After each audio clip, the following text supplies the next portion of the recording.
Bonjour chers élèves, bienvenue une fois de plus dans notre site Afrique Évolution.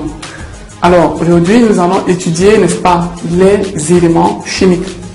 Tout d'abord, il faut savoir que, n'est-ce pas, les matières qui nous entourent, par exemple la chaise, par exemple la table, que ce soit même vos assiettes, les médicaments, même vos repas sont constitués de très petits éléments chimiques qui portent le nom, n'est-ce pas, d'atomes.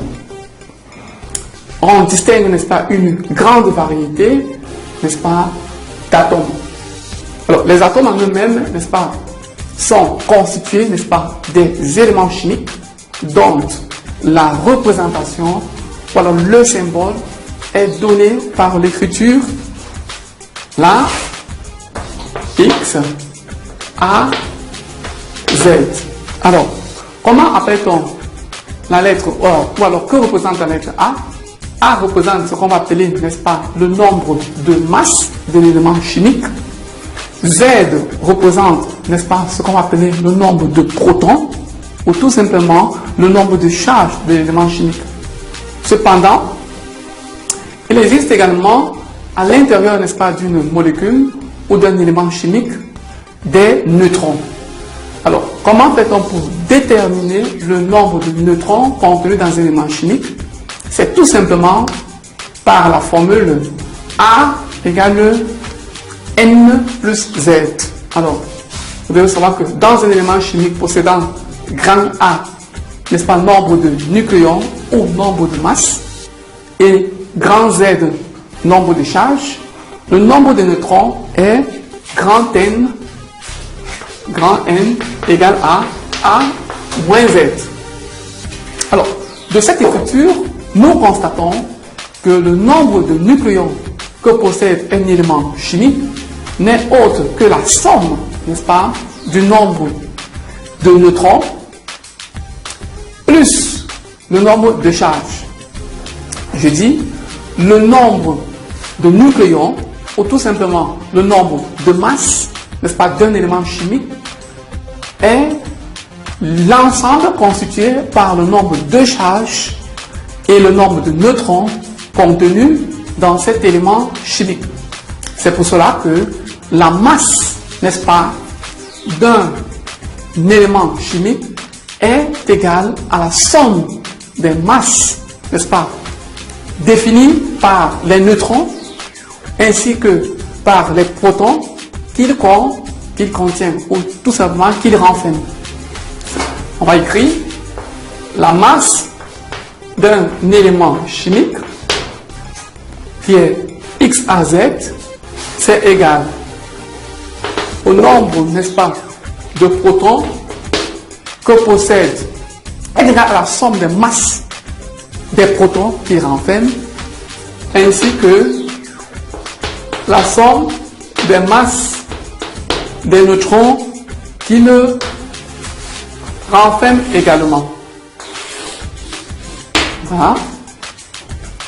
Cependant, vous devez savoir que la masse d'un proton est sensiblement égale à la masse d'un neutron. La masse d'un proton est sensiblement égale à la masse, n'est-ce pas, d'un neutron.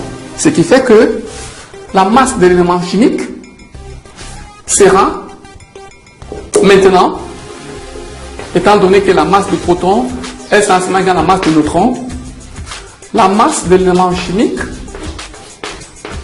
sera donc sensiblement égale à Z masse de proton plus grand N masse, n'est-ce pas, du proton.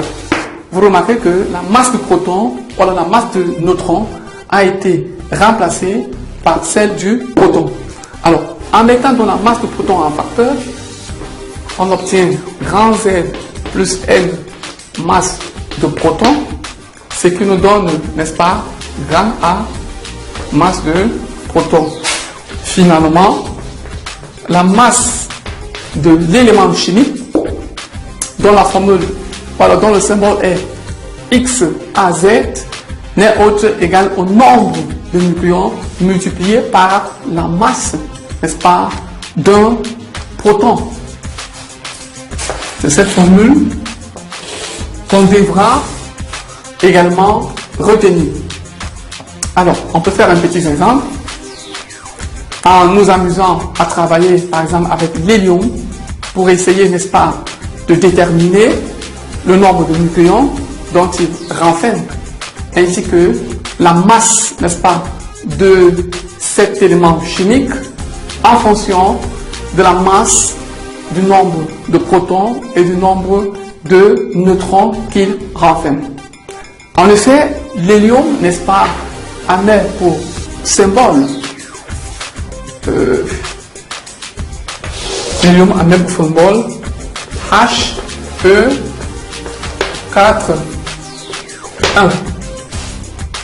À partir de cela, nous voyons que son nombre, n'est-ce pas, de nucléons est 4. Donc A pour l'hélium, A égale 4. Par identification. Son nombre de charges est Z égale 1 et son nombre de neutrons est N qui est égal à A moins Z, ce qui donne 4 moins 1, ça fait 3. Maintenant, nous pouvons exprimer, n'est-ce pas, toujours avec l'hélium, la masse de cet élément en fonction de la masse du proton et de la masse du neutron contenu dans l'hélium. En effet, la masse, n'est-ce pas, de l'hélium de formule H41 sera égale à, puisqu'il y a 3 neutrons, on va dire N égale à 3. Ça égale à 3 fois la masse d'un neutron plus, et il y a un seul proton, 1 fois la masse du proton.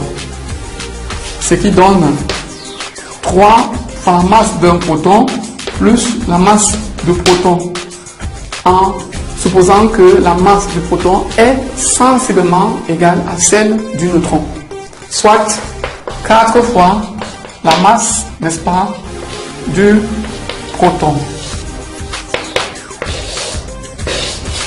Voilà, chers élèves, comment l'on peut faire pour déterminer la masse, n'est-ce pas, d'un élément chimique. À titre de rappel, sachez que ici, l'unité de la masse est petit u, qui est appelée l'unité, n'est-ce pas, atomique. Bon, vous verrez plus tard que la masse, n'est-ce pas, d'un élément chimique est sensiblement égale à ce qu'on va appeler sa masse moléculaire. Voilà, sur ce, chers élèves, nous vous souhaitons au revoir.